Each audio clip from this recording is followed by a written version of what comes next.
Bom dia a todos. Eu me chamo Daniele Nogueira, sou da Universidade Federal do Pará e de estar aqui apresentando essa experiência, né, que foi o dimensionamento da força de trabalho da Universidade Federal do Pará. Só para constar, eu vou falar um pouco só os números, né, o UFPA em números. A Universidade Federal do Pará ela possui 11 campi, né. Ela tem esse quantitativo de alunos, 37.615 alunos, 2.097 professores efetivos, 2.373 técnicos administrativos, mais de 400 cursos de graduação, né, 60 cursos de programas de pós-graduação estricto sensu e 108 lato sensu. Tá. Pode, obrigada. Eu vou falar um pouco rapidamente sobre a gestão de pessoas na UFPA, né? Antes, a gestão de pessoas era chamada como departamento de pessoal, né? E depois foi transformada em coordenadoria de recursos humanos. E, em 2006, conseguiu aprovar a Pró-Reitoria de Desenvolvimento e Gestão de Pessoal, a conhecida PROGEP. Como a Nina já havia falado, a senhora Jovina também. Não foi fácil, tá, esse momento de aprovação da Pró-Reitoria, mas nós tivemos assim, a vantagem, assim, eu não sei se é aqui, mas tivemos a vantagem de que o reitor, né, ele entendeu qual a importância da gestão de pessoas, a gestão estratégica de pessoas, né, e conseguimos aprovar essa pró-reitoria. Então, a pró-reitoria ela tem voz na administração superior. Tá? Então, ela participa dos conselhos, faz parte do Conselho de Assessoramento Superior. Então, ela está aí à frente e discutindo a gestão de pessoas. Tá? Então, a PROGEP, só para soltar, ela é a unidade responsável pelo planejamento, desenvolvimento, acompanhamento e avaliação da implementação de políticas de gestão de pessoas em parceria com diversas unidades acadêmicas, de forma sistêmica, estratégia e integrada. Esse aqui é o organograma da PROGEP. Tá? Ela é composta por 3 diretorias. A Diretoria de Gestão de Pessoal, que lá se trabalha a administração de pagamento, a legislação, a registro e movimentação de pessoal. A Diretoria de Desempenho e Desenvolvimento, a qual eu trabalho, é composta pela seleção e admissão, capacitação e desenvolvimento, acompanhamento, desempenho e carreira. Então, lá nós trabalhamos a seleção, admissão, avaliação de desempenho, dimensionamento e outros temas, né, que são abordados. Também temos a Diretoria de Saúde e Qualidade de Vida, né? Tem uma coordenadoria de assistência psicossocial, a Coordenadoria de Segurança e Saúde do Trabalhador, a Coordenadoria de Qualidade de Vida e Responsabilidade Social. Conforme havia mencionado, a estrutura organizacional da PROGEP, além das diretorias, também tem uma assessoria, uma secretaria executiva, um serviço de atendimento ao usuário. Esse serviço de atendimento ao usuário tem a finalidade de estar atendendo, né, os clientes internos e externos, né, com nível de qualidade. A gente tenta, né, ter esse nível de qualidade, de fazer uma triagem antes de chegar nas outras diretorias. Lá é atendido, as pessoas são bem atendidas, né, é a porta de entrada, como se fosse... Lá a gente... o objetivo do serviço de atendimento ao usuário é fazer com que aquele servidor que às vezes está um pouco chateado com alguma situação relacionada a pagamento, né, ou algum registro, ele se sinta primeiramente acolhido para depois, né, se for o caso, ir até as outras diretorias para conversar. Né? Porque às vezes a gente entende, né, que o meu servidor ficou chateado, o salário veio com desconto, né? Então, a gente entende. Então, foi criado esse serviço de atendimento ao usuário com esse objetivo. Tá? A subunidade responsável pela gestão do programa de dimensionamento da força de trabalho é a Diretoria de Desempenho e Desenvolvimento. O programa de dimensionamento, como iniciou? Ele foi estabelecido, até vou pegar aqui só para Conforme a apresentação da Nina, a gestão de pessoas ela tem que sempre estar com o seu PDI, que aqui a gente consulta, que a missão da universidade é muito, muito grande, mas ela tem que estar sempre alinhada ao planejamento estratégico da instituição. Tá? Então, a gente trabalhou o dimensionamento, está trabalhando a avaliação de desempenho e está trabalhando a capacitação e discutindo o planejamento estratégico também. Tem que estar alinhado. Né? Então, a importância do dimensionamento, avaliação de desempenho constam aqui no PDI, que já vai se concluir agora em dezembro. Né? Então, já está construindo o próximo PDI. Então, ele foi estabelecido no PDI 2001-2010, no Plano de Gestão 2005-2009, na Lei 11.091, né, que já foi dita, no Decreto 5.825 de 2006, que é o decreto que estabeleceu a construção no Plano Institucional de Desenvolvimento dos Servidores Técnicos Administrativos, enfim. E o Programa de Dimensionamento iniciou em maio de 2006, iniciou seus trabalhos. Quais foram as etapas do programa de dimensionamento? Primeiramente, foram levantadas as instituições de ensino superior com programa de dimensionamento já consolidado. Tá? Formou grupos de discussão. Foi apresentado algumas experiências à Unesp e à Universidade Federal do Paraná, que também já tem o programa de dimensionamento há mais tempo que a Universidade Federal do Pará, né? Acho que a Universidade Fluminense pode até consultar as outras universidades para saber que nível está, né, o dimensionamento. Fez uma visita técnica, tá, à Universidade Federal do Paraná, elaborou o projeto de dimensionamento, apresentou ao grupo de estudo e discutiu, né, suas vertentes, definiu a equipe de trabalho, apresentou o projeto à CAS, Administração Superior, apresentou também o projeto ao Fórum dos Dirigentes, que é importante envolver, né, todas as gestões, todos os dirigentes de unidades acadêmicas e administrativas, para que eles possam conhecer qual é o sentido do dimensionamento da força de trabalho, né, para não, depois, no final, não dizer que desconhece, né, como foi o início do processo, né, do dimensionamento. Escolheu as unidades acadêmicas onde foram realizadas as experiências piloto, reuniu as unidades piloto para a sensibilização, porque é importante que as pessoas daquela unidade também entendam, né, o que é o dimensionamento, por mais que esteja na Lei 11.091, né, e muitas pessoas ainda desconhecem, né, o plano de carreira, ou não leem atentamente, né, o que está escrito lá. Treinou os entrevistadores, efetuou pesquisa de campo, né? Foi criado um sistema para atender o projeto, um sistema, infelizmente não vou poder mostrar, né? O sistema está sem internet, mas o sistema, esse sistema foram lançadas as entrevistas realizadas pelo dimensionamento, foi definir as tarefas, o nome do servidor, o seu cargo, o histórico da unidade, a estrutura daquela unidade. Porque eu não teve a oportunidade de trazer o formulário, mas todo o material eu vou estar depois disponibilizando para a comissão organizadora, né, e para a Superintendência de Recursos Humanos. Então, foi feito um questionário com 12 páginas e lá tinha informações quais são as tarefas executadas por aquele servidor, o horário de trabalho, qual é a visão dele da instituição que ele tem, se ele desempenha outras atividades além dentro da universidade, se ele tem um trabalho extra, se ele tem habilidade que tipo de habilidades ele tem, né, além do que requeridas para o desempenho das atividades dentro da instituição.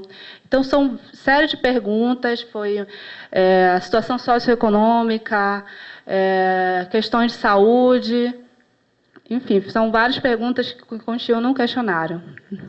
12 páginas. Nós contamos com uma equipe, eu acho que foram de 20 pessoas, né, para realizar o dimensionamento. da Universidade Federal do Pará. Foi analisado e avaliado os resultados, construído o quadro ideal de técnicos e produzido o relatório final. Então, qual é o propósito do dimensionamento? Como já havia mencionado a Nina, identificar e analisar quantitativamente e qualitativamente a força de trabalho necessária ao cumprimento dos objetivos institucionais, considerando as inovações tecnológicas e modernização dos processos de trabalho no âmbito da universidade. Esse foi o propósito do dimensionamento. Aqui são os fins específicos, que são inúmeros. Tá, eu vou pontuando. Definir critérios de distribuição de vagas, estabelecer matriz de alocação de cargos, identificar a necessidade de pessoal, inclusive remoção, readaptação e redistribuição da força de trabalho de cada unidade acadêmica administrativa, que é um ponto também muito sensível, poderia dizer, em relação à remoção de um servidor para uma outra unidade. Foi assim, um ponto muito difícil de se trabalhar, né? Foi uma avaliação que nós tivemos. Até o final dessa apresentação, eu vou dizer o que ocorreu, né? Então, esse é um ponto muito sensível. Identificar o potencial dos servidores técnicos administrativos no que se refere à escolaridade, idade, tempo de serviço, experiência profissional, entre outros. Subsidiar o plano institucional de desenvolvimento dos técnicos administrativos da UFPA. Identificar o quadro formal e informal de pessoal por unidade. Fornecer indicadores que subsidiem o planejamento estratégico operacional da UFPA, visando o desenvolvimento de técnicos administrativos. Proporcionar condições favoráveis à melhoria da gestão dos processos e atividades. Identificar e avaliar o desempenho coletivo e individual, consideradas as condições de realização do trabalho. Subsidiar a elaboração de programas e projetos de capacitação e aperfeiçoamento, política de saúde, bem como o dimensionamento das necessidades institucionais de pessoal. Quando nós referimos à política de saúde, com o dimensionamento, foi feita uma análise, a Diretoria de Saúde e Qualidade de Vida, ela trabalhou juntamente com a de Desempenho e Desenvolvimento, e eu não tive a oportunidade de trazer os dados, mas nós fizemos uma análise e vimos que os servidores eles têm um alto índice de adoecimento na Universidade Federal do Pará, né? E já foi passado esses dados para a nossa unidade responsável pela saúde e qualidade de vida. Nós já temos uma unidade de referência do CIAS, então esses dados já estão sendo trabalhados, né, porque com dimensionamento e com redimensionamento foi surpreendente o número de pessoas que pediram licença saúde por conta disso, né, por conta mesmo do processo de dimensionamento e redimensionamento. Outros fins específicos. Identificar o grau de satisfação dos usuários do serviço da UFPA, visando a melhoria da qualidade dos mesmos. Verificar a inter-relação do servidor com sua unidade de trabalho, suas atividades e instrumentos utilizados, por meio de análise do trabalho e da ambiência organizacional. Subsidiar decisões estratégicas sobre o quadro técnico e administrativo, tanto em termos de cargos, quanto perfil e quantitativo de pessoal necessário para o desenvolvimento das atividades. Facilitar a definição de critérios para a movimentação de pessoal. Propiciar o estabelecimento de políticas de pessoal referente a recrutamento, seleção e remanejamento. Direcionar as contratações para as áreas em que haja escassez de pessoal, definidas a partir do planejamento da força de trabalho. Então, com o resultado do dimensionamento, foi dito para o Ministério da Educação quais seriam os cargos necessários para aquele momento. Foi feito com base no dimensionamento. Então, nós já, com aquele trabalho naquele momento, foi repassado quais seriam as áreas importantes para que nós pudéssemos realizar concurso. Então, a gente teve essa oportunidade de, com o trabalho de dimensionamento, mostrar quais são as reais necessidades da instituição. fornecer indicadores para o plano de capacitação de servidores da UFPA. O locus do programa de dimensionamento foram as 11 unidades acadêmicas, os institutos, né, que é Instituto de Saúde, de Ciências Exatas Naturais, Tecnologia, Ciências Sociais Aplicadas, enfim, outras áreas. 5 núcleos acadêmicos também, uma escola de aplicação, 8 órgãos da administração superior, 8 órgãos suplementares. Essas foram as unidades que participaram do programa de dimensionamento. A metodologia baseou-se na metodologia utilizada pela Universidade Federal do Paraná em seu programa de dimensionamento. Constituiu-se em 3 fases: pesquisa de campo, levantamento de dados e avaliação de resultados. Em relação à pesquisa de campo, foi utilizada a técnica de entrevista com aplicação de questionários contendo informações qualitativas e observação direta e indireta. Os questionários permitiram atualizar os dados funcionais, identificar qual visão do servidor em relação à instituição e levantar subsídios para compor o banco de dados sobre o perfil do servidor. Então, nós temos esse banco de dados, mas ele não está mais atualizado, né, porque ele foi concluído em 2007. Então, nós não atualizamos mais, porque o programa de dimensionamento e redimensionamento na instituição, ele deu uma parada assim, nos trabalhos, né, em 2008, no final de 2008. Aí eu vou explicar depois por que ele parou, teve uma paradinha. O levantamento de dados. O levantamento permitiu compor o cenário a ser dimensionado e completar dados levantados no decorrer das entrevistas, e foi iniciado com um trabalho amplo para a obtenção de dados institucionais composto de histórico da unidade, estatísticas referentes às unidades, organograma oficial, relação formal e informal de servidores técnicos e administrativos lotados na unidade e levantamento das atividades funcionais. Análise e avaliação dos resultados. Foi utilizada a abordagem sistêmica para análise quantitativa dos dados, baseado nas informações coletadas na etapa de levantamento de dados. Este tipo de abordagem tem como ferramenta a análise de sistemas, que, em conjunto com técnicas estatísticas, possibilitam um real dimensionamento do quadro pessoal da instituição. Então, essa análise estatística foi realizada por uma equipe, coordenada por uma professora da Universidade Federal do Pará de Estatística, né, a professora Marina Tomo. Oportunamente, eu não sei, a Universidade Federal Fluminense, eu posso estar passando os contatos da professora, até mesmo para, como foi uma equipe, uma área muito específica, então ela poderia estar conversando com a Universidade Federal Fluminense como poderia ser o início dos trabalhos em relação a isso, né? Análise estatística, tá? Para dimensionar a força de trabalho da universidade, foram realizadas a análise quantitativa, foram utilizadas variáveis selecionadas por cada unidade produtiva.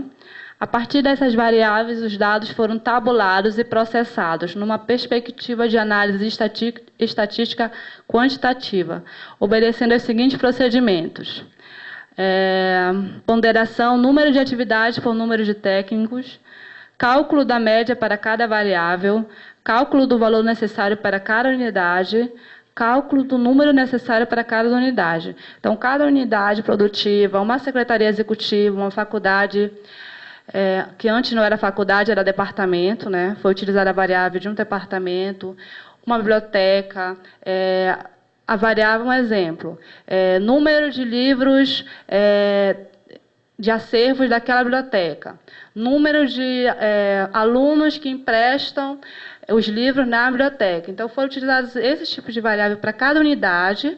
As variáveis utilizadas nós também temos, e podemos passar para a Universidade Federal Fluminense, né, enfim, nós podemos passar todo o material disponível do programa, né, do projeto, e para vocês já pensarem no dimensionamento da Universidade Federal Fluminense, tá? Análise qualitativa. Levou-se em consideração para essa análise os seguintes aspectos: o quadro de pessoal, processo de trabalho, visão dos gestores, condições de infraestrutura física e tecnológica, ambiente organizacional, jornada de trabalho, perfil do servidor, idade, tempo de serviço, gênero, saúde, escolaridade, titulação, condição socioeconômica, correlação entre os cargos e as atividades executadas, atribuição dos servidores. Então, o que nós percebemos, né, com a análise com o resultado de dimensionamento, é que muitos servidores estavam desempenhando atividades que não eram relacionadas ao seu cargo, tiveram muito desvio de função para baixo, servidor que ocupa um cargo de administrador e está exercendo uma atividade de auxiliar de administração, ou um economista, tive um caso de um economista que estava desempenhando atividade de auxiliar de biblioteca. Então, tiveram muitos casos assim, né? Então, esses foram os resultados do programa de dimensionamento na Universidade Federal do Pará. O resultado quantitativo. Para efeito de conhecimento, um exemplo. Instituto de Ciências Biológicas. O atual, naquele momento, era 69 servidores técnicos administrativos. O necessário, 96 técnicos administrativos para aquela unidade. Assim como essa unidade, o necessário aumentou, né, tiveram unidades que diminuíram, quantitativo. A análise qualitativa. O modelo de gestão, né, da Universidade Federal do Pará, que foi também percebido no resultado do programa de dimensionamento. O descumprimento da jornada diária de trabalho, né? A jornada é de 40 horas semanais e com análise, né, dos questionários que os servidores preencheram, das entrevistas realizadas, percebeu-se que os servidores estavam de 4 a 6 horas trabalhando dentro das unidades acadêmicas e administrativas, né? Então, o servidor, às vezes, ficava até menos de 4 horas no seu local de trabalho. Então, na hora do entrevistador, lá com o questionário, ele respondeu que ele só trabalha 3 horas diariamente.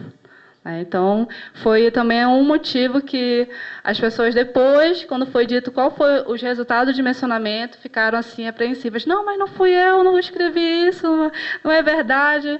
Então, por isso que repercutiu também o dimensionamento na instituição. Alto índice de improducentes, né, improducência, servidores que deveriam estar fazendo as atividades planejadas, acordadas para aquela unidade, né, para uma secretaria, para uma coordenadoria acadêmica, para um protocolo, mas que não estavam realizando aquelas atividades, né? E então tivemos um alto índice de pessoas improducentes. Parcela significativa de satisfeitos. Muitas pessoas estavam insatisfeitas com o seu local de trabalho. Diziam que não aguentavam mais fazer a mesma coisa o tempo todo e reclamaram, fizeram algumas observações, escreveram que realmente não estavam satisfeitas mais com aquele trabalho. Há mais de 20 anos no protocolo, há mais de 30 anos numa secretaria, exercendo a mesma atividade, sempre fazendo a mesma coisa. Então, isso aí foi observado no resultado de dimensionamento. A mudança de cenário, né, da Universidade Federal do Pará em 2008, nova configuração organizacional da UFPA, implementação de novas ferramentas tecnológicas, expansão da UFPA para o interior do Estado, a Universidade Multicamp, criação de novos cursos, inclusive noturnos, né? Essa criação, essa expansão das universidades também foi por conta do REUNE, né? Ampliação da infraestrutura física da UFPA. Um ponto que nós sempre conversamos lá na Progep é que o REUNE, quando foi aprovado a criação de novos cursos, de programas de pós-graduações, cargo de direção.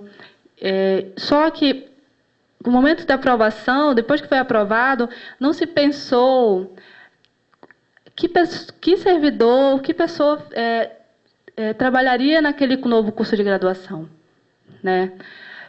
O programa do REUNE, quando os gestores aprovaram o Reúne na instituição, depois eles diziam assim, olha, a partir do próximo mês vai ser criado um novo curso de biotecnologia.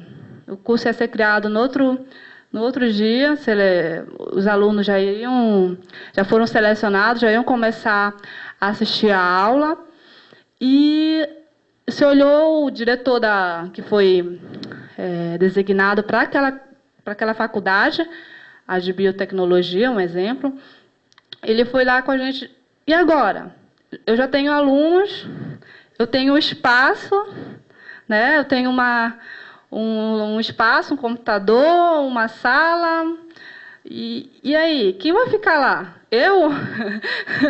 Diz assim, mas você não viu que precisaria de um servidor, de uma pessoa para estar trabalhando, responsável pela faculdade, pela secretaria da faculdade, vendo que o curso ele tem de manhã, ele é à noite também, não precisaria de 2 servidores para aquela secretaria de faculdade. Então, tudo isso, né, foi esse momento com o dimensionamento, a gente percebeu que as coisas iam acontecendo sem o real planejamento, né? Se criava o curso, mas pensava na infraestrutura física, a melhoria, né, do espaço. Que bom a criação do curso, mas e as pessoas que queriam trabalhar, né? Ainda não tinha essas pessoas. Então, esse foi assim para nós, lá na gestão de pessoas, foi sempre um questionamento mesmo, lá com a gente. Pode passar, por favor. Então, a força de trabalho existente, necessidade identificada. Então, o que fazer, né? O que fazer a partir desse momento? Nós sabemos quantas pessoas nós precisamos.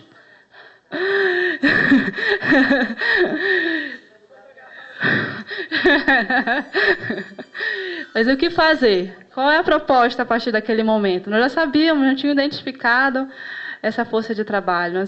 E o que nós poderíamos fazer? Então, foi proposto o programa de redimensionamento de pessoal.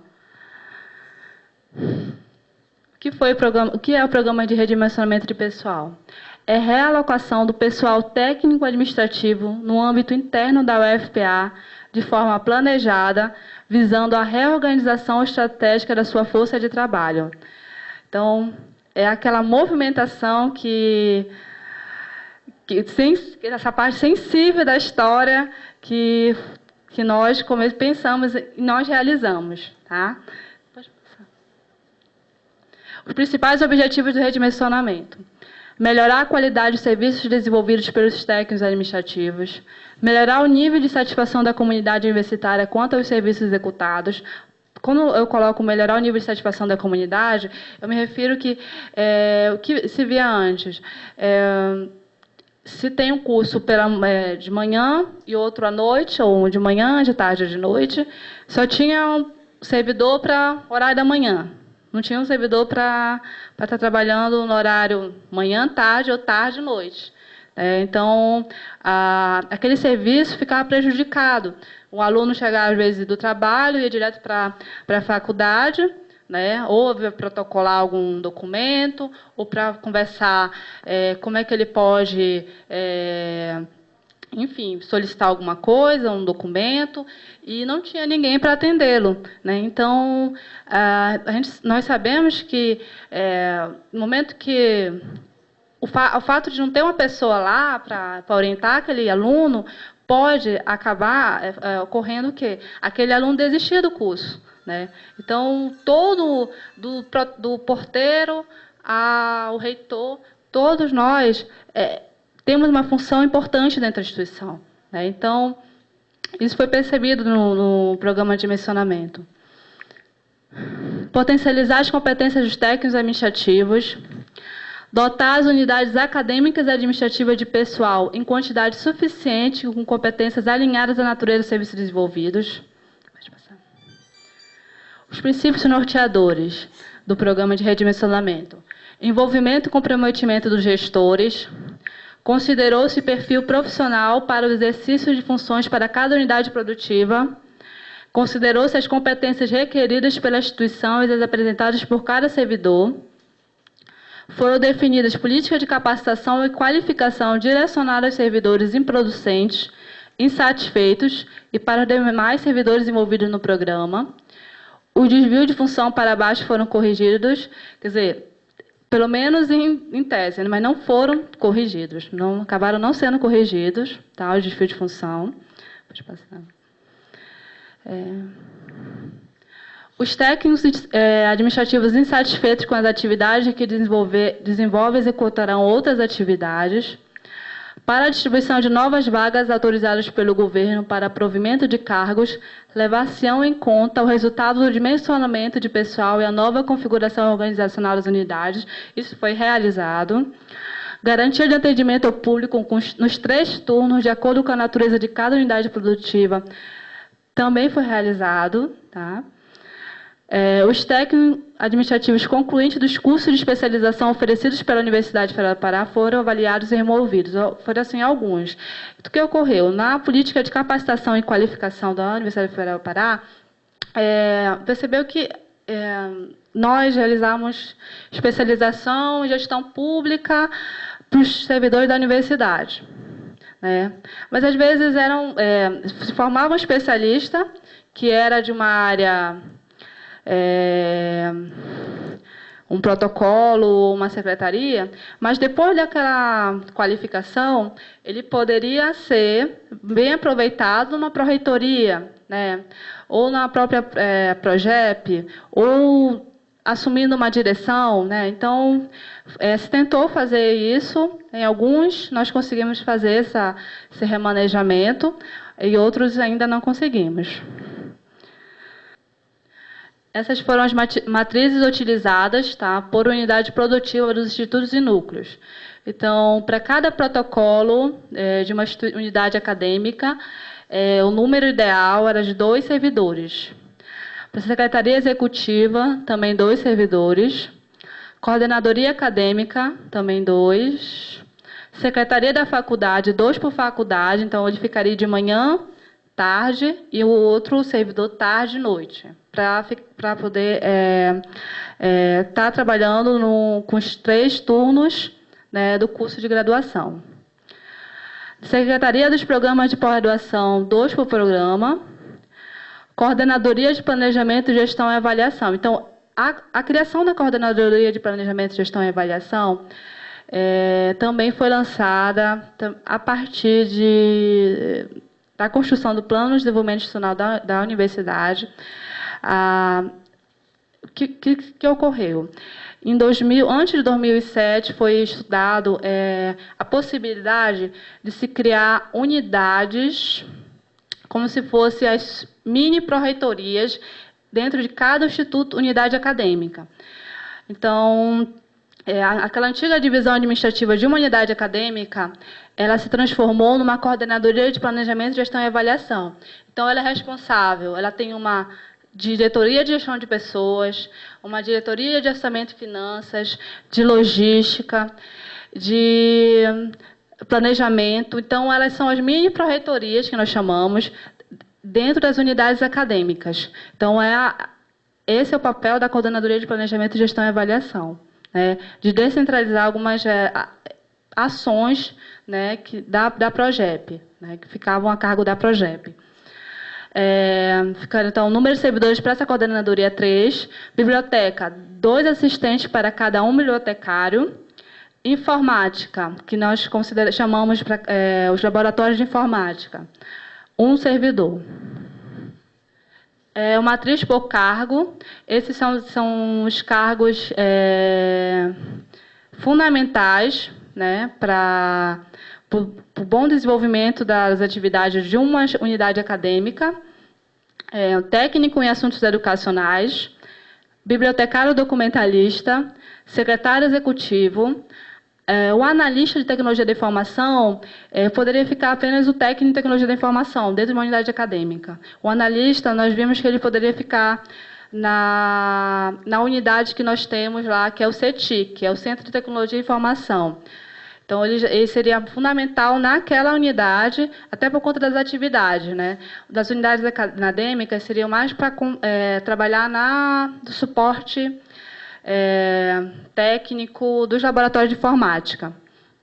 O administrador, mas o administrador ficaria dentro da unidade acadêmica responsável pela coordenadoria de planejamento, gestão e avaliação, né? Cargo de nível de classificação de técnico em tecnologia da informação, assistente de administração, técnico em laboratório. A metodologia. A operacionalização do processo se deu por unidade produtiva de forma escalonada e simultânea. Nas unidades acadêmicas e administrativas, exceto os hospitais universitários e campi do interior. Foram os hospitais e os campi do interior que nós iniciamos os trabalhos do dimensionamento, mas não concluímos. Tá? Os instrumentos utilizados para o programa de redimensionamento. O relatório final do programa de avaliação de desempenho, o resultado do programa de dimensionamento de pessoal, a estrutura acadêmico-administrativa de cada unidade, as entrevistas realizadas com servidores e gestores, o relatório CIAP por servidor, cargo e lotação. As ações para a implementação do programa foram decididas no 11º Fórum de Dirigentes. Criou-se uma comissão para o redimensionamento, designada pelo reitor, constituída por 7 membros, sendo 3 lotados na PROGEP, 3 representantes do dirigente e 1 da Comissão Interna de Supervisão, CIS. Nesse momento, as lotações dos técnicos administrativos ficaram suspensas, temporariamente, até a conclusão dos trabalhos de redimensionamento, que ocorreu de março a setembro de 2008. Houve breves explanações agendadas e itinerantes aos técnicos sobre o resultado final do programa de dimensionamento de pessoal. E, nesse momento, apresentou-se o programa de redimensionamento. Então, depois que foi concluído o dimensionamento, foi feito explanações em cada unidade acadêmica, por mais que unidade acadêmica administrativa. Infelizmente, não contamos, nesse momento, a participação dos servidores foram poucas, né? Mas foi feito esse trabalho para mostrar para eles o resultado desse programa e a proposta do redimensionamento. Foram construídas matrizes de cada unidade acadêmica e administrativa devidamente homologadas por cada dirigente. Servidores envolvidos no programa. 185 servidores selecionados para a inserção deste no programa de redimensionamento. A etapa final do redimensionamento. Constituição de equipe multiprofissional, psicólogo, psiquiatra, assistente social, médico, administrador, pedagogo, estatístico e analista de tecnologia da informação. Nesse momento, foram formados 3 grupos nos eixos pré-aposentadoria, saúde e de ressignificação do papel do profissional da Universidade Federal do Pará. Esse de ressignificação do papel foram para aqueles servidores improducentes e insatisfeitos com o trabalho. Foram feitos atendimentos individualizados e foram definidos nova lotação do servidor. Atividades desenvolvidas pelos participantes dos grupos do redimensionamento. Algumas fotos dessas atividades. Esse foi o grupo pré-aposentadoria, servidores que estavam próximos da aposentadoria. As atividades que eles realizaram, nós chamamos uma empresa especializada em esse tipo de treinamento, né, de sensibilização. Nesse momento, os servidores estavam assim, muito angustiados, porque eles não estavam entendendo, né? É uma reflexão, eles não estavam entendendo o que é o redimensionamento, por mais que a PROGEP tenha ido em cada unidade para explicar o que é o programa de redimensionamento. Mas, assim, que foi uma falha, acho que foi uma falha até nossa, da instituição. Nós delegamos para os gestores o papel, delegamos para eles que eles tinham que dizer para o servidor que aquele momento, a partir daquele momento, ele estava sendo convidado a ser remanejado. Então, foi muito complicado. Os gestores não tiveram nenhum tato, nenhum. Só disseram assim, passa lá na PROGEP. Passa no RH. Tiveram pessoas que pensaram que iam ser demitidas. esse momento na instituição foi assim, foi assim realmente transtorno. As pessoas iam para lá chorando, não estavam entendendo o que estava acontecendo. Gente, não estavam entendendo. Nós tivemos que fazer atendimentos individualizados, contar com a saúde e qualidade de vida, né? A universidade está respondendo processo, né? Por conta disso, processo, porque eles a acusam de assédio moral, enfim, outras acusações. E a Progep respeitou, assim, de uma forma, respeitou o que os dirigentes fizeram e assumiu a culpa, toda a culpa. Então, atendeu todos os servidores individualmente, explicou o que ocorreu. E, por conta disso, tiveram manifestações, né? Fora redimensionamento, fora dimensionamento. O sindicato, nesse momento, apoiou, claro, os servidores, né? Que estavam se sentindo acuados, que estavam se sentindo assim, sendo assediados moralmente. Então, repercutiu a imprensa, foi assim, o redimensionamento é isso, o redimensionamento é uma falta de respeito com o servidor. Então, foi assim. Então, a partir desse momento, nós que trabalhamos no projeto ficamos assim, poxa, será que a gente errou, né? Por quê? Porque nós fizemos um trabalho assim, então, desde 2005, trabalhando com esse projeto, com esse programa de dimensionamento, depois do redimensionamento, com todo um cuidado, né, para que dê certo. Mas eu acho que na hora que nós delegamos para os gestores, eu acho que foi a falha da Progep de não ter preparado esses gestores, né? De não ter preparado eles para dizer, olha, vocês vão ter que dizer para o servidor que ele vai ter, que por conta do resultado do dimensionamento, da análise que foi feita, que ele vai precisar ir para um novo local de trabalho, né, que ele não vai ser demitido, que ele não está sendo punido, né, que ele não é um péssimo servidor. Ele, naquele momento, poderia estar melhor aproveitado num outro setor, né? Então, essa que foi uma das maiores dificuldades, e até hoje nós não podemos dizer a palavra dimensionamento na UFPA. O reitor teve que intervir, foi individualmente, foi em cada grupo para esclarecer o que ocorreu, mas não adiantou. E, por conta disso, até a candidata que foi apoiada por ele se perdeu também. Assim, então, repercutiu mesmo. E aí a gente fica agora...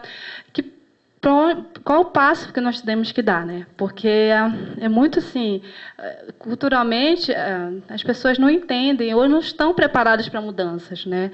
Então a Progep agora vai tentar reestudar o melhor caminho, né? Claro, pedir assim a orientação do Ministério do Planejamento, da Educação, porque assim a gente tentou fazer da melhor forma, mas assim as pessoas não aceitaram. Mesmo tendo a ampla divulgação do programa, né, o gestor depois que ele negociou uma coisa, né, também negociou que seria assim e depois desfez tudo. Também tem isso. Foi desfeito. As pessoas que foram redimensionadas retornaram para o seu local de trabalho, né? Então, todo o trabalho foi desfeito, né? Foi desfeito. Eles não assumiram e nós, assim, o que eu penso que a Progep também errou foi assim de ter passado isso para eles. Enfim, eu acho que também foi isso. Mas acho que ainda tem mais coisa, né? Só para mostrar, tá, gente? Eu sei que já passou o tempo. Algumas reflexões, tá? Eu estava pesquisando, eu vi algum trabalho estou lembrando da autora, que fez uma dissertação sobre o dimensionamento da força de trabalho. Então, eu extraí essa reflexão do trabalho dessa pessoa. Depois eu posso estar passando também. Foi concluído agora em 2009. Para o dimensionamento ser concretizado nas organizações, é necessário, conforme Marconi, 2002, está ali a fonte, tá? Envolver a direção da organização na elaboração do planejamento da força de trabalho, mesmo que esse envolvimento seja indireto, para que ela se comprometa no alcance dos resultados. Obter a concordância e envolvimento de todos os gestores da organização. Potencializar os gestores de níveis mais baixos, pois serão esses que tratarão as melhores fontes de conhecimento para análise. Está ciente de que haverá resistência à sua elaboração e implementação, devido à resistência advinda da cultura organizacional na maioria dos casos. E está ciente de que a tendência natural é a pressão pelo aumento do número de funcionários, e não pela diminuição, né? Então, o que ocorreu? Teve unidades que... Mas vocês vão me tirar 2 servidores? Como? Se eu estou precisando sempre de mais 2. Então, essa é a dificuldade também que nós enfrentamos. Acho que ainda tem mais um para concluir. Isso aí foi tirado do site do Ministério do Planejamento, né? Só para... O dimensionamento bem feito, além de propiciar a capacidade que a instituição precisa para produzir os resultados esperados, garante a otimização do uso dos recursos públicos, evitando admissões e alocações indevidas. O trabalho nessa área, contudo, ainda é incipiente e permanece o desafio de buscar os instrumentos mais apropriados para a aferição das reais necessidades de força de trabalho, tanto na perspectiva mais global do setor público, quanto das instituições individualmente. O órgão central deve ter participação ativa no dimensionamento de força de trabalho em todo o poder executivo ou limitar-se à fixação do quantitativo de cargos e do teto orçamentário e aportar instrumentos e assistência técnica de forma que os próprios órgãos possam fazer seu dimensionamento. Isso é uma pergunta, né? Um questionamento. Pode passar. Perspectivas futuras, né? Agora com a criação do quadro de referência dos servidores técnicos e administrativos das IFES, né? Realização de estudos e discussões sobre o dimensionamento da força de trabalho das instituições federais de ensino, ampliação das discussões com as entidades sindicais, né? Que eu acho, com a nova política, a política de gestão de pessoas do governo federal, eu estou concluindo a especialização em negociação coletiva. Espero que até dezembro conclua. E tem discutido muito isso, a democratização da relação de trabalho, então é importante envolver, né, a comunidade acadêmica, as entidades sindicais, o governo federal, os usuários da instituição. Acho que é muito importante envolver para discutir qual é o melhor caminho, né? Então, repensar o dimensionamento já realizado e apontar novos caminhos. Então, finalizo a apresentação agora e deixo aí um ponto de interrogação, né? Novos caminhos.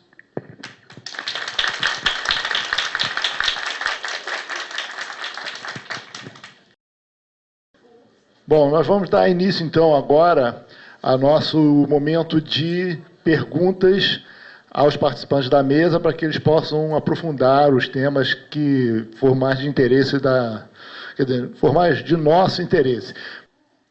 Bom dia aos componentes da mesa, todos e todas, colegas de trabalho.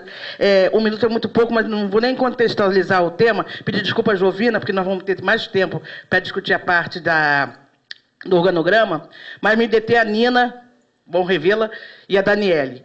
Na questão de dimensionamento, uma preocupação muito grande, eu quero problematizar isso, que a gente tem, eu acho que vários dos problemas que foram apresentados, foram identificados pelo pessoal lá do Pará, tem a ver muito resquício do PUCS, do enquadramento no PUCS. Até mesmo os desvios para baixo, tem a ver com o processo como foi feito na época atrás. Os desvios não existem só para baixo, tem para cima também, por causa de uma política de não ter concurso público por muitos anos. E isso fez com que a gente tenha essa realidade, não só nas universidades, mas no serviço público como um todo, né? Mas a minha preocupação maior é assim, quando o PCCTAI traz o dimensionamento da força de trabalho, a gente tratar a força de trabalho. E esse foi um debate muito grande na Comissão Nacional, se a gente ia olhar só os técnicos administrativos, que pertencem ao quadro, ou a força em si. Porque se a gente não identificar os postos de trabalho existentes, esse trabalho ele fica capenga. Por quê? Porque tem os serviços terceirizados que ocupam postos, Tem serviços que são as bolsas de trabalho, que realmente são projetos importantes dentro da instituição de ensino, mas também é um posto de trabalho que tem que ser olhado.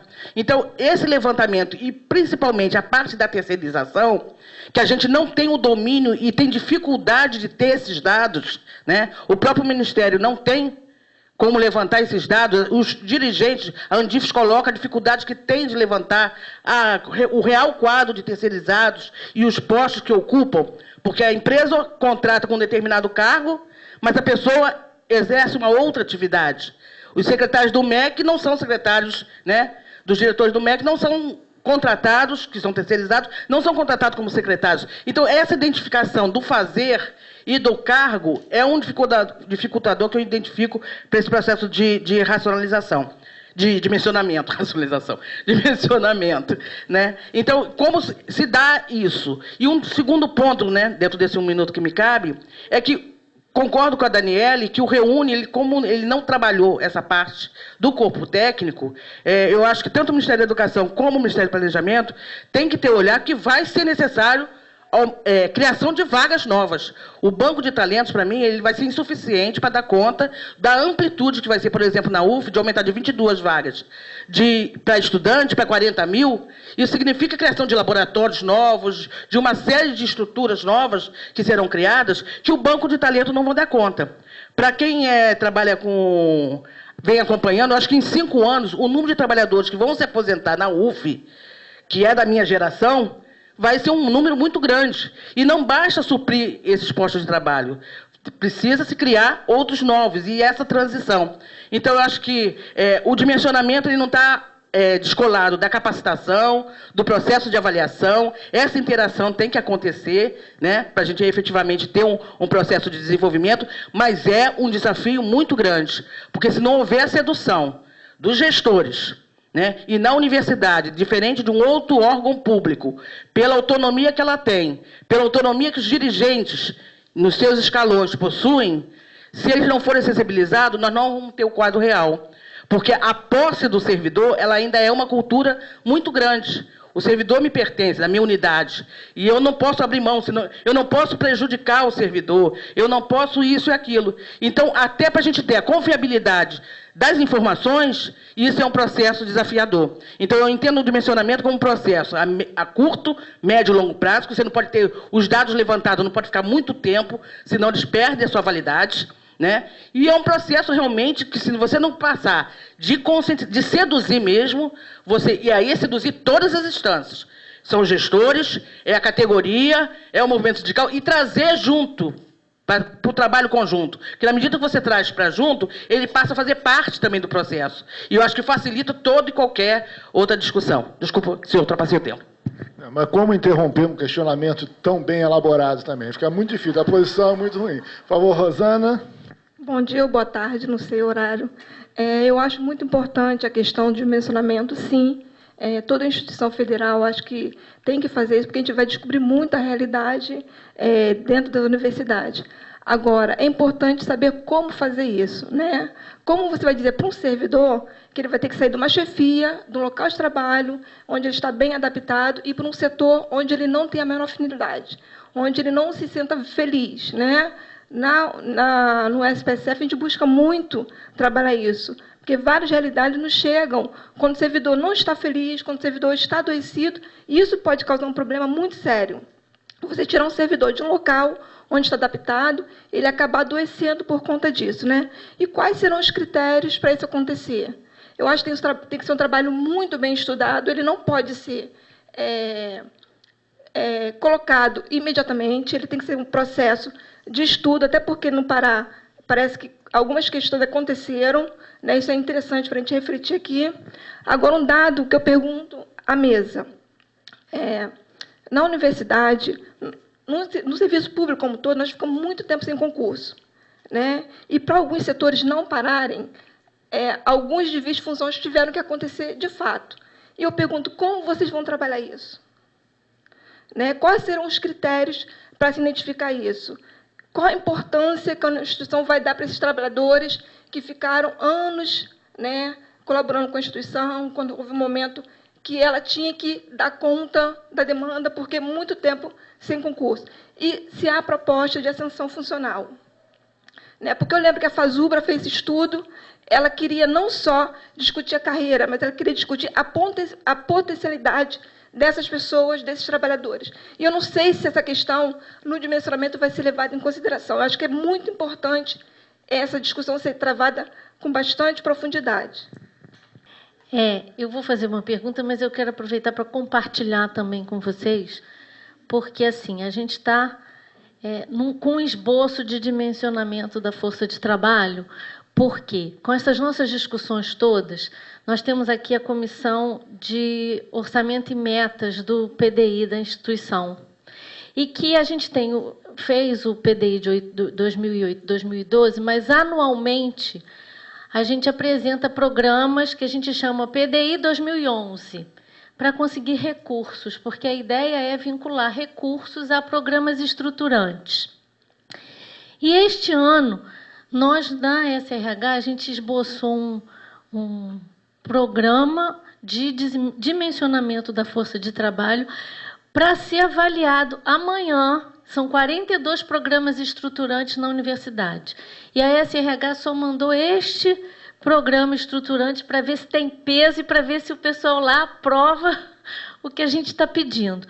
Porque se a gente conseguir isso, a avaliação é amanhã e depois de amanhã, a gente está com uma proposta de ano que vem poder fazer o dimensionamento da força de trabalho. Né? Então, a minha pergunta... mas antes eu queria fazer... Amei a sua colocação do contexto. Porque, assim, as pessoas que eu tenho comentado sobre essa coisa de dimensionamento... já fiz isso em 1990. Já fizemos o censo em 2004. Mas o que você colocou, eu acho que foi fundamental. Nós, hoje, estamos num outro contexto. Em 90, até em 2004, nós não tínhamos políticas nacionais olhando a gestão com pessoas, né? Que o que faz ser completamente diferente, porque hoje nós temos uma diretriz nacional. E esse contexto é que faz com que seja diferente dessa vez, pelo menos é o que eu estou apostando, né? E estou acreditando. Então, assim, essa é a diferença, porque a gente olha, e tem gente aqui que já participou lá do dimensionamento em 91, do censo de 2004, e as pessoas ficam meio desacreditadas, entendeu? Porque, mais uma vez, essa história toda e tal. Mas eu acho que o contexto hoje é completamente diferente. A educação está sendo olhada de outra forma, o servidor público está sendo olhado de outra forma, né? O CIA está aí, então isso tudo a gente tem que incorporar. Então, é isso que faz com que eu aposte que a gente consegue, ano que vem, fazer o dimensionamento da força de trabalho. E a gente vai ter que fazer, e o que com a palestra aqui da Daniele, ficou mais forte para mim, que a gente vai ter que fazer um grupo de trabalho para tocar esse programa. Que a DRP tem que estar junto, né? Que é o órgão que vai lá coordenar essas ações e tal. Mas a minha pergunta vai... A nossa proposta é que o dimensionamento seja feito ano que vem, para que o redimensionamento seja feito depois, até para a gente poder avaliar isso tudo. E a gente tem conversado sobre isso. Assim, a divulgação tem que ser maciça, essa coisa toda. Mas, com a sua experiência, Daniela, a minha pergunta é: qual a sua maior dica para a gente entre a etapa de dimensionamento e redimensionamento, para que não dê errado? Bom, gente, vamos lá. 3 minutos Olha só, a questão do posto de trabalho, Senira, eu acho que é importante, mas tão importante quanto o posto é você mapear processos de trabalho, né? Porque muitas vezes o único posto não dá conta de entender de onde começa e onde tem que chegar a determinados processos. E aí tem alguns que são repetição, inclusive a experiência de vocês indicou isso. A tentativa de construção de matriz de alocação é para você tentar uniformizar situações que são semelhantes. Uma unidade de ensino, ela tem processos de trabalho que são muito semelhantes. Ela se repete de unidade a unidade. E a boa burocracia, a burocracia que faz funcionar, que faz existir o serviço público, ela exige, de alguma maneira, uma certa constância em alguns dos procedimentos e processos. Então, e evidentemente, identificar tanto a mão de obra formal quanto a informal, que vocês usaram esse conceito, eu achei interessante, quer dizer, tanto o servidor público efetivo quanto bolsistas, terceirizados, N outras situações que desenvolvem aquela atividade dentro da cadeia do processo de trabalho, é fundamental, até para você avaliar. Isso aqui pode ser feito por outro ser que não o servidor público efetivo ou não? Por exemplo, folha de pagamento hoje já não pode mais. Não há mais autorização de senha para quem não tenha número de SIAP como servidor efetivo, ou servidor público, né? Não precisa nem ser efetivo, mas que tenha servidor público. E já não dá mais para fazer folha de estagiário e bolsista fazer folha de pagamento. Até há pouco tempo dava. Então, assim, é esse tipo de desenho que tem que ficar pensado muito claro. E quando o dimensionamento ele vem ancorado na revisão de processo de trabalho, talvez você tenha condição de ganhar mais adesão. Então, esse é um ponto importante e necessário. A necessidade de ampliação de quadro, o REUNE teve um problema de não considerar a questão do dimensionamento, porque a grande maioria não tinha feito ainda, na definição dos cargos, mas, pelo que eu sei, houve uma previsão de criação de cargos para técnico administrativo, que está previsto no REUNE, ou seja, cada plano de REUNE de cada instituição previu o número de técnicos. Eventualmente, pode ser que isso não tenha sido suficiente, vai ter que ser repensado, e aí sim cabe ao Ministério da Educação formular essa nova demanda e o planejamento avaliar a possibilidade da autorização. E agora, com o banco de referência, que não é o banco de professor equivalente, mas o banco de referência técnica administrativa, vai garantir o quê? Que esse grupo de servidores que estão para se aposentar nos próximos anos possam ser imediatamente repostos. E aí é que entra a sabedoria da instituição. Vai repor o mesmo cargo que aposentou? Esse cargo é necessário a reposição dele? Ou a gente precisa de outro cargo que não esse? Ou, ao invés de contratar um economista que está subdimensionado, não é o caso de contratar, sei lá, o outro cargo qualquer. Então, assim, existe essa possibilidade está colocada. Vai caber a maturidade de cada instituição, ou seja, quanto mais, e o redimensionamento nesse sentido, para mim, já começou. Ele pode não ter começado formalmente do ponto de vista de construir matriz, mas ele já começou, porque no momento que você vai avaliar isso, você tem que saber quais são os desafios estratégicos da instituição, das organizações, das unidades, e com quem que ele conta e o que ele precisa fechar. Tá? Ixi, Maria, não deu tempo para nada. Evidentemente, a integração entre as áreas é fundamental, e aí o Pará, eu acho que avaliar as unidades que tiveram que retornar esses servidores que não deveriam estar no processo de avaliação de desempenho, olhar com toda a lupa para como é que se dá um processo de avaliação de desempenho desses servidores, até que ponto eles, de fato, estão sendo avaliados. Então, são instrumentos e elementos que vão ajudar a compor o dimensionamento. O dimensionamento, por si só, vira uma peça de burocracia. Se ele é um dimensionamento de fato orgânico e sistêmico, ele tem que envolver todo mundo, não tem jeito. E concordo plenamente, são todas as instâncias, do servidor até o reitor. Né? A sedução é fundamental. Se fosse homem no poder, não poderia muito falar disso, mas mulher no poder pode um pouco mais. Né? A gente pode... Ou seja, é a sedução, é ganhar corações e mentes. Né? É você, de fato, ter as pessoas a favor. Rosana, desvio de função, eu, no meu papel de SRH, só posso dizer assim, não pode existir. A lei veda completamente. Há, sim, um conjunto de projetos de emenda constitucional para revisão da questão da ascensão funcional, que é a única via de resolver o desvio, e, mesmo assim, não é a única, porque alguns dos desvios... A ascensão não é panaceia para resolver desvio, porque a ascensão tem que necessariamente prever uma organização muito mais clara dessa força de trabalho, senão você vira o que já vivemos. Nós já tivemos ascensão funcional no serviço público. E aí você tem o cara que entrava no judiciário, principalmente para ser contínuo, e virava dentista no outro dia, porque era o filho de não sei quem daquele tribunal. Então, esse tipo de desvio a sociedade não admite mais. E cada vez que se discute ascensão funcional, é essa experiência que vem.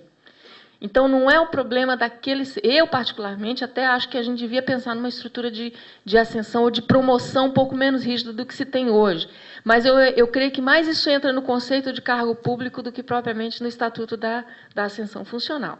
Mas, enfim, está colocado. Desvio de função, eu só posso dizer que não é possível existir. Se identificar, tem que encontrar uma maneira, porque o Judiciário, inclusive, toda vez que se manifesta sobre desvio, o que que define? Manda voltar para o cargo de origem. E a universidade paga a diferença de salário do período em que a pessoa ficou desviada. Ou seja, para o servidor é um horror, porque muitas vezes ele vai voltar a ser Vamos pensar um exemplo, né? A auxiliar de cozinha, que saiu do RU e foi cuidar da área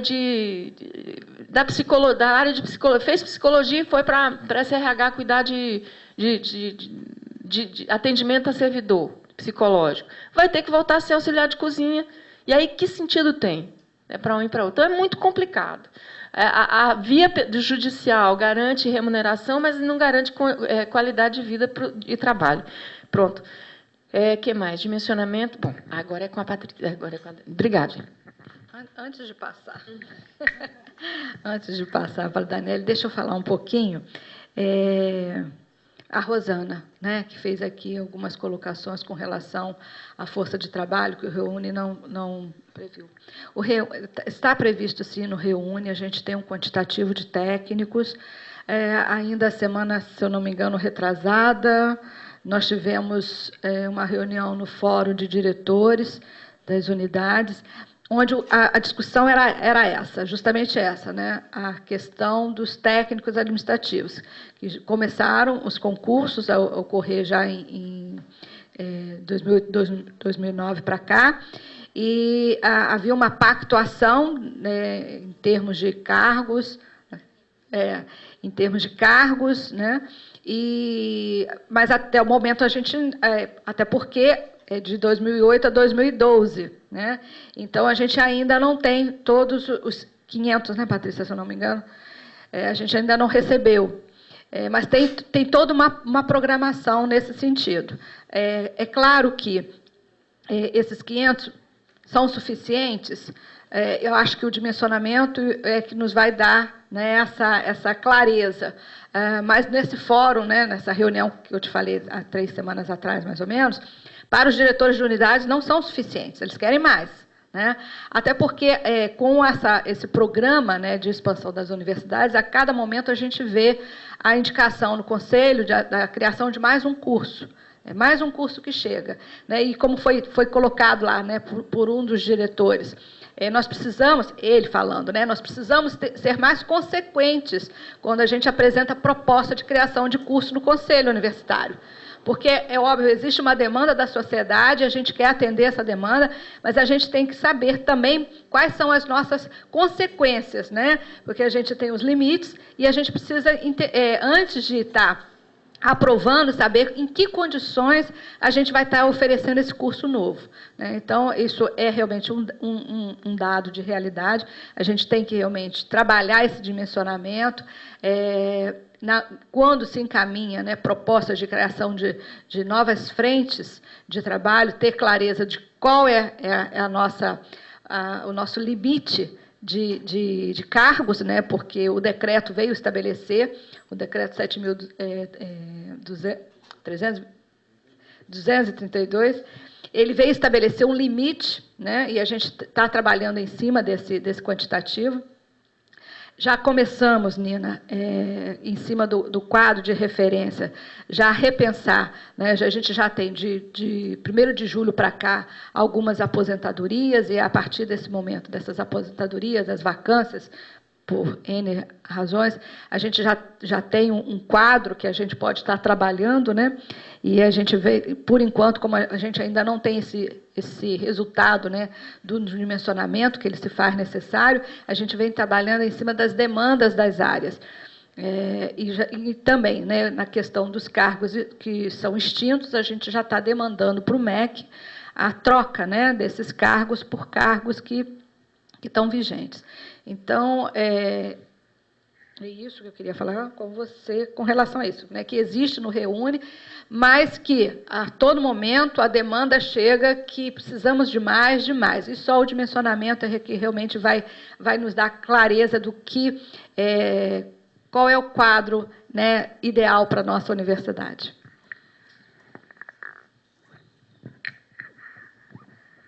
Em relação à primeira pergunta, não esqueci o nome da senhora. Senira, né? Senhorita. Tá. Em relação a mapear, né, a força de trabalho, não só dos técnicos administrativos, mas os bolsistas, os terceirizados, os cedidos. A Universidade Federal do Pará ela trabalhou isso, ela tem esse levantamento, né? Essas pessoas são consideradas a força de trabalho, né? Porque elas estão numa unidade, já estão trabalhando, desempenhando as atividades para o melhor funcionamento daquela unidade. Então, elas foram contadas essas pessoas. Então, pessoas cedidas de outros órgãos, das fundações, bolsistas de extensão, bolsistas administrativos e outros.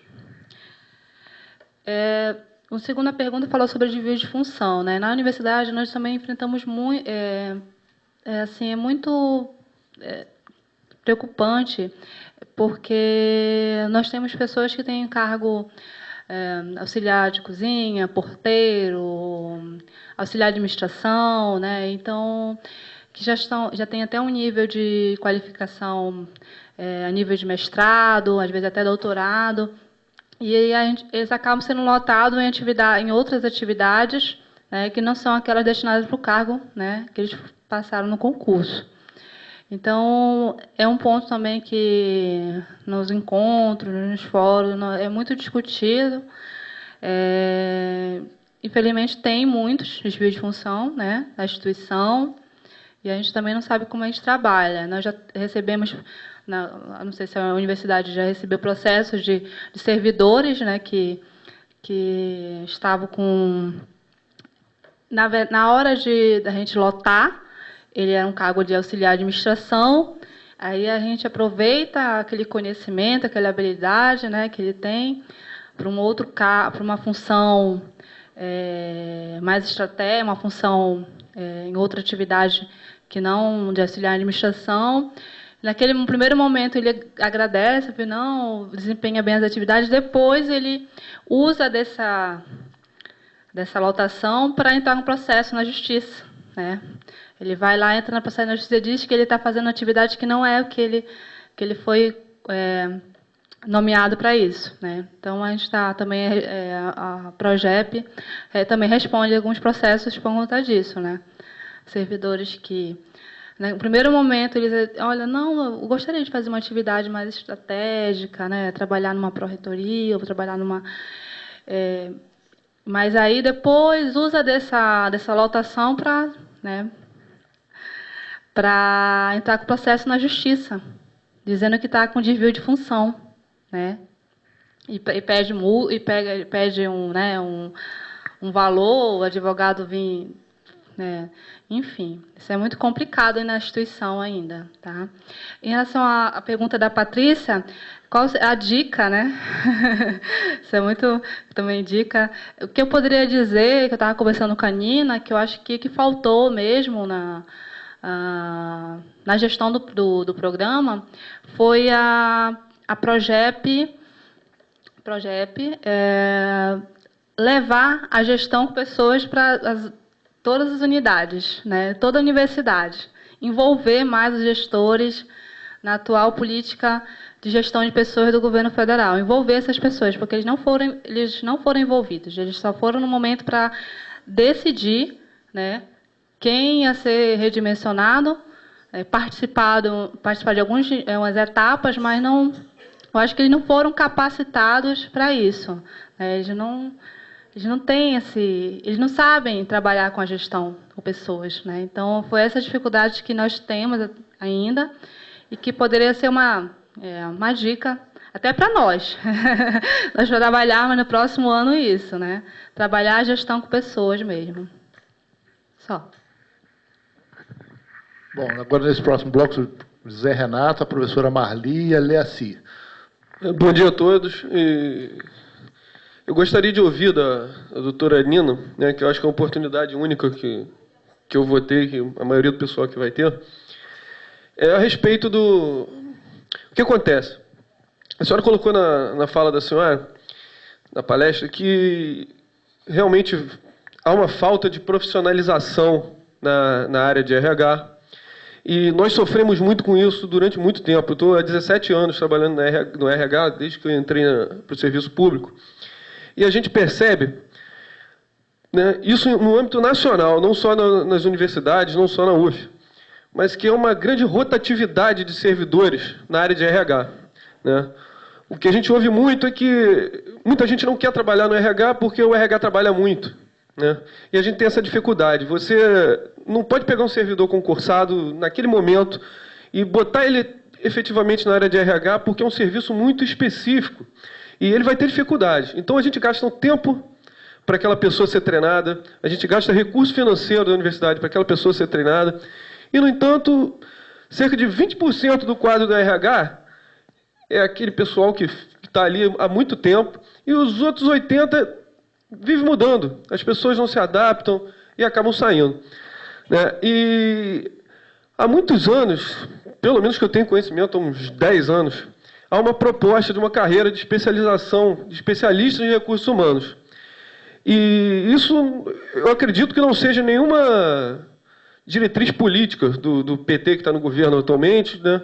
Porque isso partiu já de vários partidos. O próprio PSDB já entrou com um pedido que chegou ao Ministério do Planejamento, porque essa proposta saiu de dentro do próprio Ministério do Planejamento.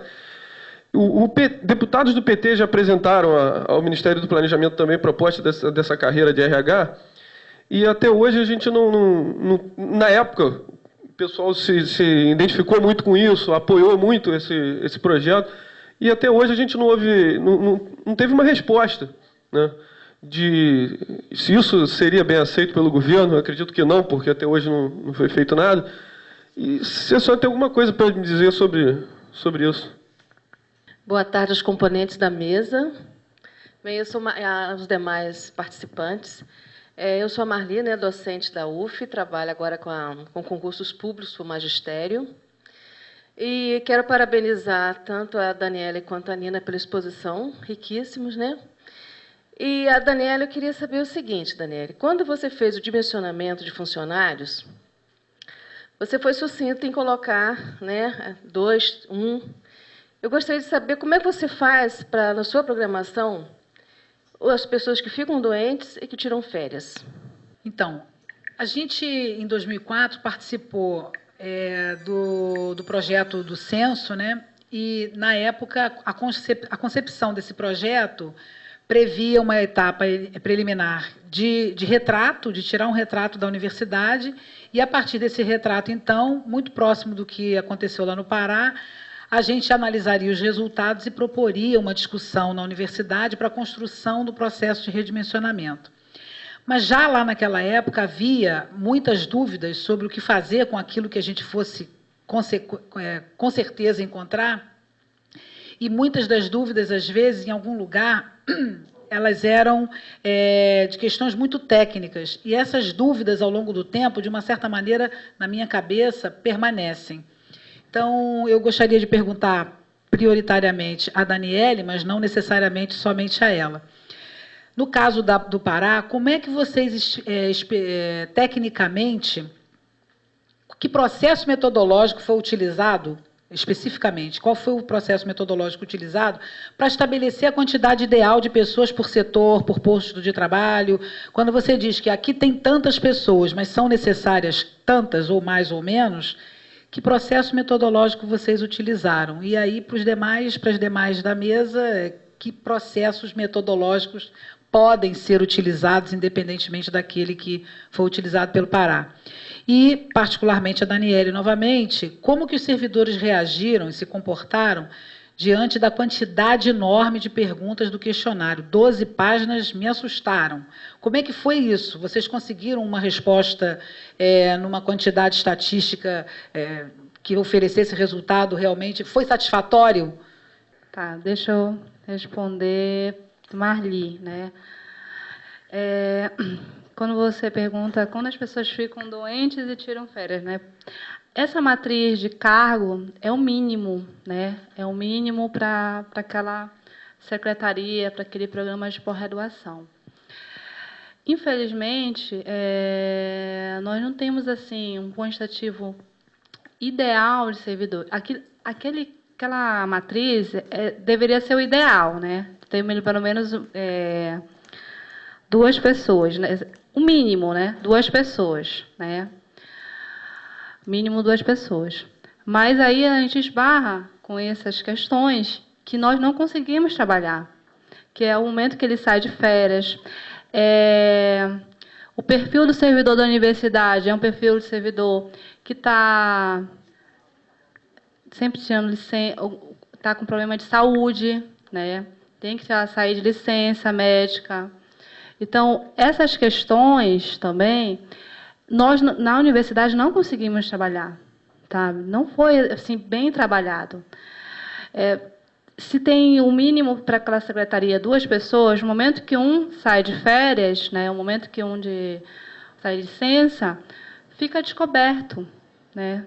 Ficou descoberto, né? Porque é o mínimo 2 pessoas, mas deveria ser 3 servidores para aquela secretaria de faculdade.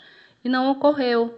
Então, essas questões, os servidores com uma idade já acima de 40 anos, nós temos um perfil do servidor da universidade, até na página da Progep, é um servidor que já tem mais de 40 anos, já tem um tempo de serviço, já tem esse servidor, até 2013, mais de 400 servidores estão aptos a aposentar, né, foi feita uma análise, né, sobre isso, e servidores que estão em processo de adoecimento, com problemas, com alcoolismo, com drogas, né? A universidade vem passando por isso, mas ela está, através de estudos e agora com CIAs, trabalhando para que a universidade possa, através de estudos, achar a solução para isso, porque, infelizmente, nós não trabalhamos com o ideal, acabamos não trabalhando com o ideal. A Leci, quando ela falou processo metodológico, o processo metodológico foi utilizado uma análise estatística. Então, aqueles números foi analisado, foi feito com um trabalho estatístico, né, com uma equipe, que analisou as variáveis para aquela unidade. Assim, especificamente, eu não sei, não poderia estar explicando, né? Isso. Ficou muito a cargo da professora Marina Tomo e da equipe dela. Isso, definiu. Mas nós temos como mostrar, depois do sistema, como foi gerado esse cálculo, como foi feito o cálculo, para ter aquele número ideal de servidores por unidade, né? Isso aí poderia ser passado, né, a nível de conhecimento. E nós vamos precisar trabalhar em 2011 as novas variáveis, porque foi criados novos cursos, a estrutura da universidade mudou, né, o dimensionamento foi baseado com outras variáveis. Agora são novas variáveis, né? Então é um processo constante de mudança. Então a gente tem que estar sempre trabalhando com isso, tá?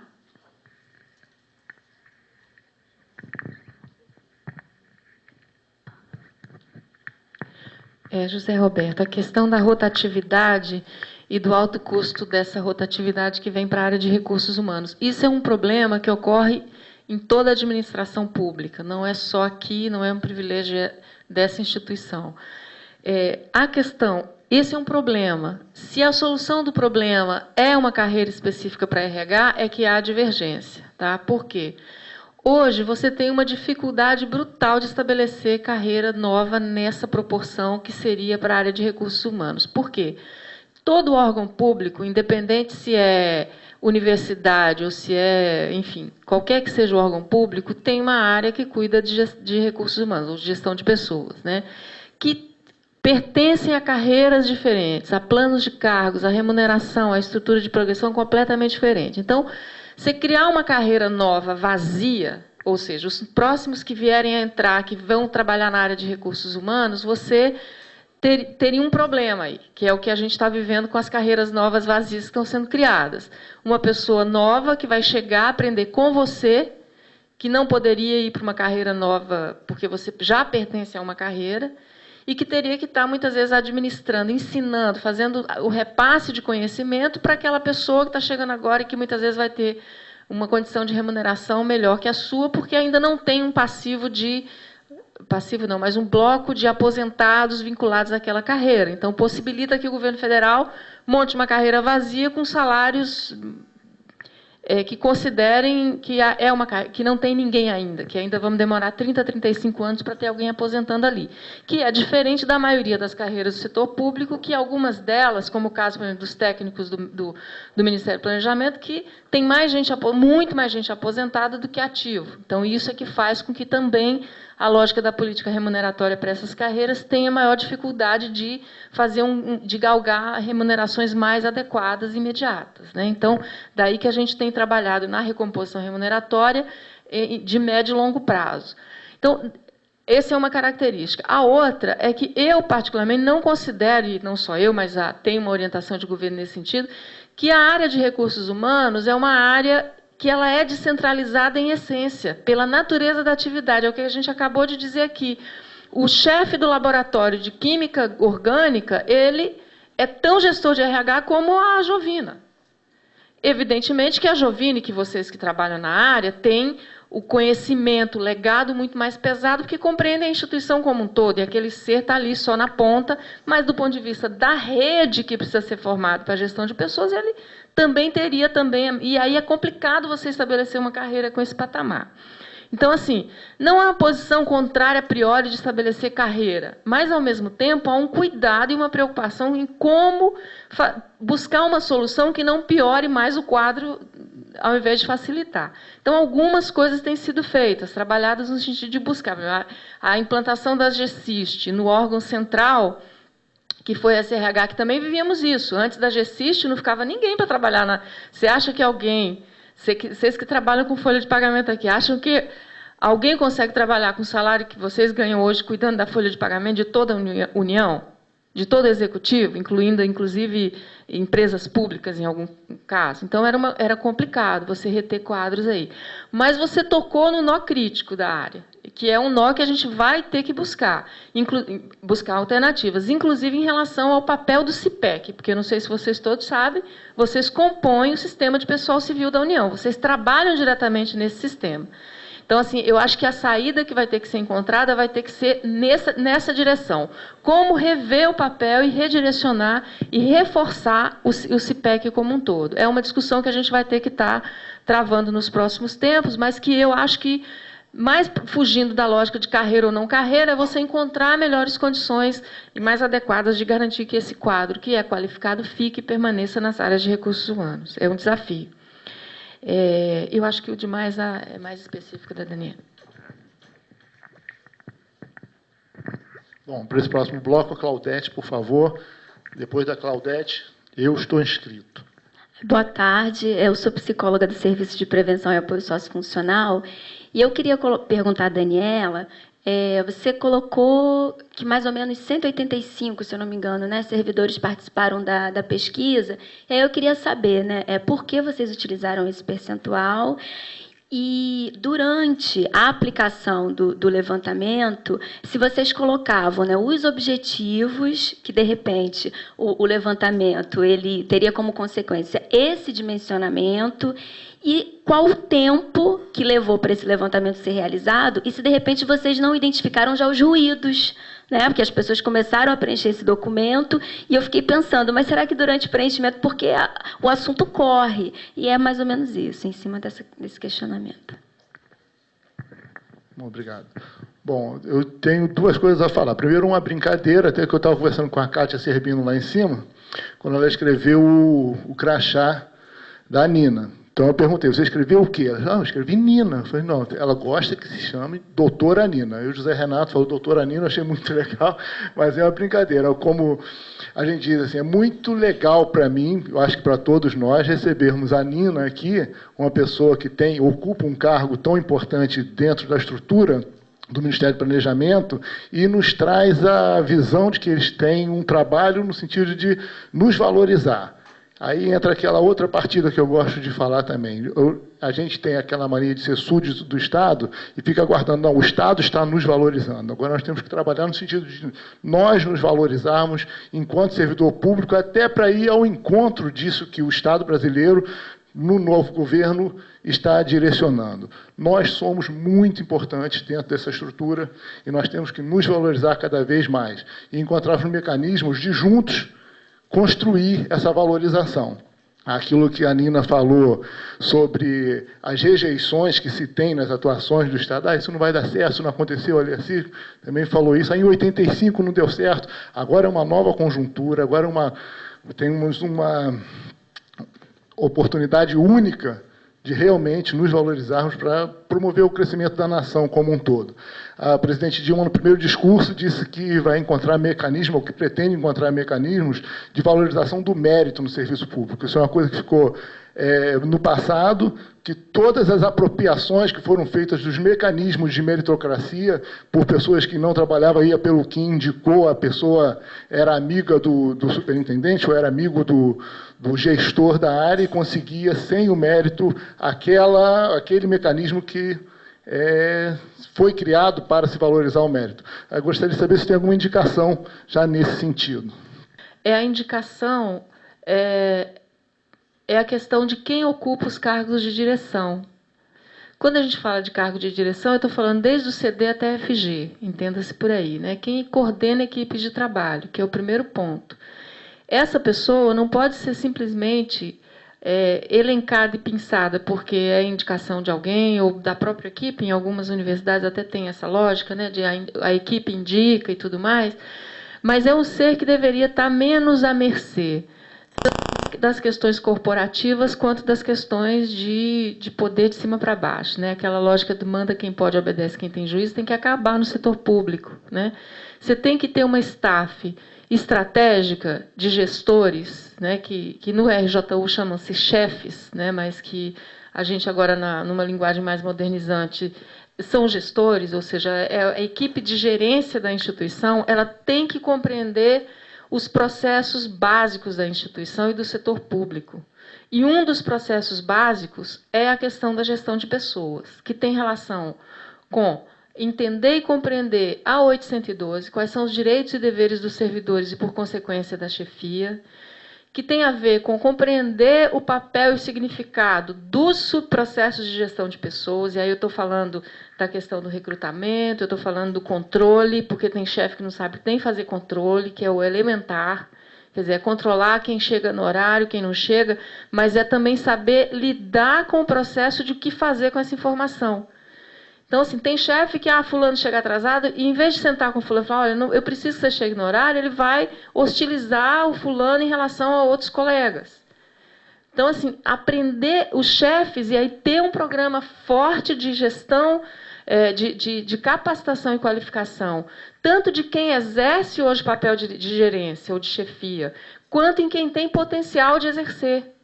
Porque muitas vezes também o reitor assume, ou o pró-reitor assume, muitas vezes não tem até quem consiga desenvolver aquela atividade. Isso vai facilitar imensamente os programas do plano de desenvolvimento dos integrantes, que é avaliação de desempenho, dimensionamento e capacitação, como muito bem aqui lembrou Senira também. Ou seja, o gestor de RH ele tem que compreender, e aí quando eu digo gestor de RH, não são vocês só não, é quem está assumindo a coordenação de cada equipe. Compreender claro. E aí, como é que compreende isso? É estabelecendo redes.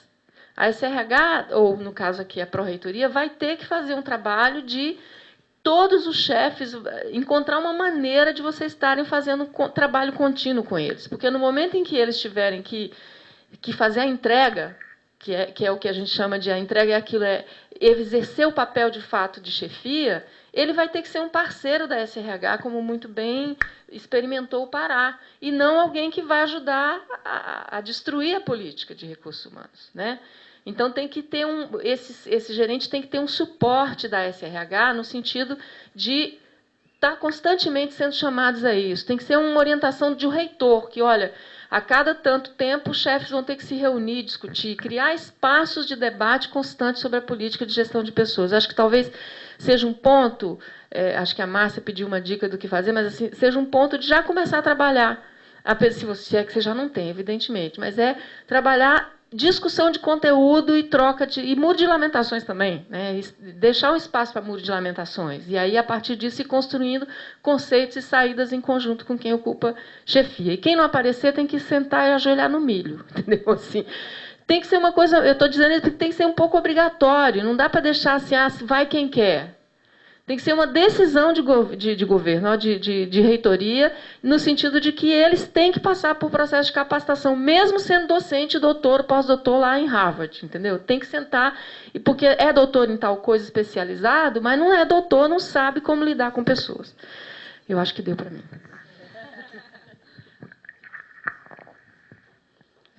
Respondendo à pergunta da Claudete, os 185 servidores foram os que participaram do programa do redimensionamento. Do dimensionamento, eu vou só para constar, foram 2.304 entre servidores, docentes, terceirizados, bolsistas e cedidos para a UFPA, que participaram das entrevistas, né? Os 185 foram que participaram do programa do redimensionamento, que foram escolhidos com base na análise do dimensionamento, né? Então, são pessoas que não estavam se adequando àquela unidade, não tinham perfil para aquela unidade, ou estavam insatisfeitos, gostariam de trabalhar numa outra área, ou não estavam produzindo naquela unidade. Então, esses 185 servidores foram que participaram do programa de redimensionamento, né? Então, agora, uma outro ponto foi a questão dos ruídos, né? Durante as entrevistas, se já está tendo alguma questionamento sobre o dimensionamento. Foram feitas várias apresentações, reuniões com os dirigentes, com representantes das unidades, mas a Progep não sentiu, não sei se a Progep ficou muito assim, num espaço, como eu falo lá na universidade, às vezes a gestão de pessoas está muito num castelo, né? Às vezes não sai, é uma coisa que eu gosto muito de trabalhar. Eu trabalho agora, eu sou a coordenadora de capacitação e desenvolvimento atualmente, então eu não gosto muito de ficar no meu castelo. Eu gosto de sair em cada unidade para escutar as demandas dos servidores, a nível de capacitação, a nível de desenvolvimento, né? Porque aí a gente sente, talvez foi uma falha nossa, né, de não ter ido assim mais, né, de estar lá com os dirigentes, não, em vez de marcar reunião lá na Progep, na sala de reunião, marcava lá nas unidades, com os gestores, escutando mais os servidores. Talvez tenha sido uma falha assim. Eu acho que foi uma falha nossa. Acho que não deveríamos ter trabalhado mais com a ponta, trabalhado mais com essas unidades, né, feito uma maior sensibilização, não só para apresentar o dimensionamento, mas para perguntar se eles entendem, se ele, de capacitar mesmo, de dizer, como a Nina falou, a questão da motivação, né, da valorização, qual a perspectiva em relação a esse programa. Talvez foi uma falha. Não, faltou acontecer. E serve de dica também para a Universidade Federal do Fluminense. E para nós que vamos continuar também com esse programa. Bom, o único inscrito para o próximo bloco é o senhor Hamilton. Inscrições encerradas. Bom dia. Eu gostaria de fazer uma pergunta apenas a questão no caso de chefias, fala-se muito em motivação de chefias e, no caso, no baixo escalão das chefias, digamos, direção de divisão, enfim. É que fala-se muito nesse dimensionamento e o papel que o chefe tem que exercer. Mas existe uma discrepância enorme entre os cargos de CD, no caso, e para essas FGs, no caso, o valor que é remunerado. Então, eu queria saber, pelo papel que é colocado às chefias, motivacional, que tem que motivar, como vai motivar ou até orientar as chefias a motivar os seus subordinados, se nem os próprios chefes e diretores de divisão conseguem ser motivados com aquele valor com que eles recebem? Ou seja, a incomodação, o grau de responsabilidade que eles têm é muito elevado para aquilo que eles têm de recompensa pelo trabalho que eles exercem. Bom, Hamilton, eu acho que assim, a motivação, ela não necessariamente está vinculada só à questão remuneratória, né? Eu acho que o fato de haver uma política de apoio, de suporte claro a quem ocupa essas funções, né? e quem tem um nível de responsabilidade muito grande, ela tem que ser constante. Então, isso traz na pessoa a sensação de estar pertencendo a algo maior do que ela própria, né? Maior do que a própria remuneração. Sem dúvida nenhuma que a questão da revisão de valores é uma necessidade constante também no conjunto da administração pública. Eu acho que ainda há que se avançar nisso, né? Principalmente para a rede de universidades, que não é um volume pequeno, mas você tem uma discrepância também em relação a isso para algumas outras áreas importantes do governo. Recentemente, a gente estava discutindo com o pessoal da Polícia Federal, que em algumas superintendências da Polícia Federal, o valor que esse delegado que vai ocupar esse espaço tem, ela é muito aquém do grau de responsabilidade que ele tem. Então, assim, eu estou usando o exemplo da Polícia Federal para te provocar, porque, na verdade, são os maiores salários, as maiores remunerações do serviço público hoje. E ainda ali nós encontramos dificuldades em relação à questão qual seria a remuneração justa para quem hoje exerce funções que muitas vezes são tão importantes quanto a questão da direção maior. Isso ainda é um capítulo que a gente vai ter que percorrer. Nós estamos começando a discussão desse capítulo agora. E tem alguns avanços nesse sentido, que eu já falei aqui, algumas gratificações específicas por sistemas sistemas estruturantes do governo. Isso já foi um caminho percorrido que é possível pensar na ampliação disso, pensando em propostas para o futuro. A questão das funções comissionadas técnicas que foram criadas para algumas carreiras específicas lá do Ministério do Planejamento, que talvez a gente pudesse, no decorrer dos próximos tempos, a gente avaliar uma discussão mais aprofundada em relação a isso também. Eu acho que tem coisas que precisam ser avançadas ainda na direção da remuneração. Porém, tem questões que não estão ligadas, que não dependem muito de vocês, depende de uma decisão de governo maior, que os fóruns adequados vão estar discutindo. Agora, no que concerne a vocês, essa busca de aproximação, da oferta de apoio, da oferta de ombro amigo e parceiro, para quem está lidando com gestão de pessoas na ponta, é importante. Inclusive para avaliar aqueles que não têm perfil nenhum para ser...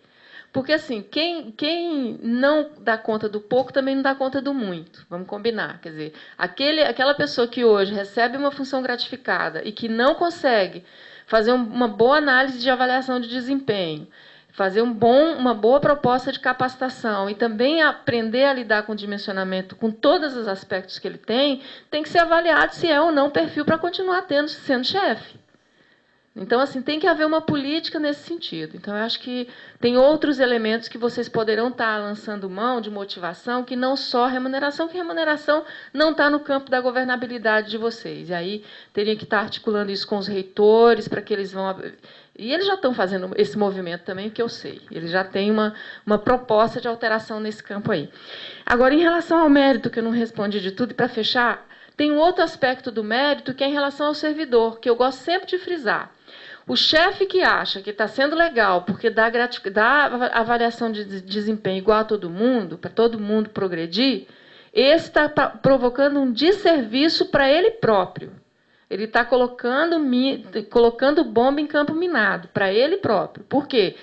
Ele vai ser o primeiro que vai ser responsável por não ter uma equipe que está atuando, porque ele não consegue diferenciar quem tem um bom desempenho de quem não tem um desempenho adequado ou de quem tem um péssimo desempenho. E a avaliação de desempenho, no formato que é feito hoje, se ela for implantada na forma como a lei preconiza, ela vai ajudar muito a lógica do dimensionamento. Porque o próprio servidor ele vai ter o aviso prévio de que ele não está bem, de que ele precisa melhorar. E no momento em que ele for remanejado de um setor de trabalho, ele vai entender por que ele está sendo remanejado.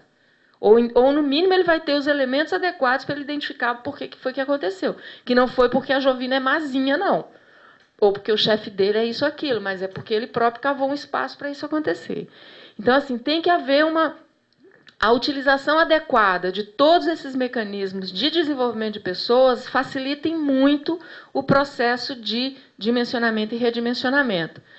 Então, acho que é importante utilizar bem esses instrumentos e, nas discussões que vierem a ser feitas com os chefes ou gerentes, que esses instrumentos sejam fortalecidos, sejam muito bem explicitados para que não haja sustos, né, ou problemas de resistência maior do que o necessário. Tá bem? Acho que é isso.